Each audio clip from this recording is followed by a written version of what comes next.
Évangile selon Luc, chapitre 6, passage 5, Béatitude et malheur. Et lui, levant les yeux sur ses disciples, disait, Heureux êtes-vous, les pauvres, car le royaume de Dieu est à vous. Heureux êtes-vous qui avez faim maintenant, car vous serez rassasiés.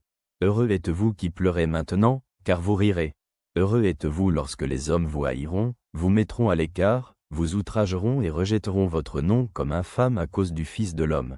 Réjouissez-vous en ce jour-là et soyez dans l'allégresse, car votre récompense est grande dans les cieux. C'est ainsi en effet que leurs ancêtres traitaient les prophètes. Mais malheur à vous, les riches, car vous avez reçu votre consolation. Malheur à vous qui êtes rassasiés maintenant, car vous aurez faim. Malheur à vous qui riez maintenant, car vous serez dans le deuil et vous pleurerez. Malheur à vous lorsque tous les hommes diront du bien de vous. C'est ainsi en effet que leurs ancêtres traitaient les faux prophètes. Réfléchissons à leur message. Dans ce passage de l'Évangile, nous voyons Jésus prononcer les béatitudes et les avertissements. Il souligne que ceux qui souffrent maintenant seront bénis dans le royaume de Dieu, tandis que ceux qui jouissent des richesses et du confort peuvent s'attendre à des temps difficiles.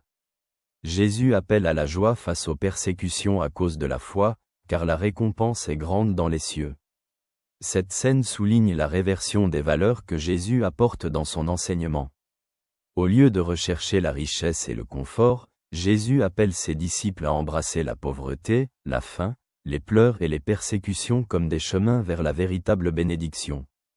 Pour les gens vivant à notre époque, ce passage est un rappel que le royaume de Dieu entraîne une inversion des valeurs terrestres.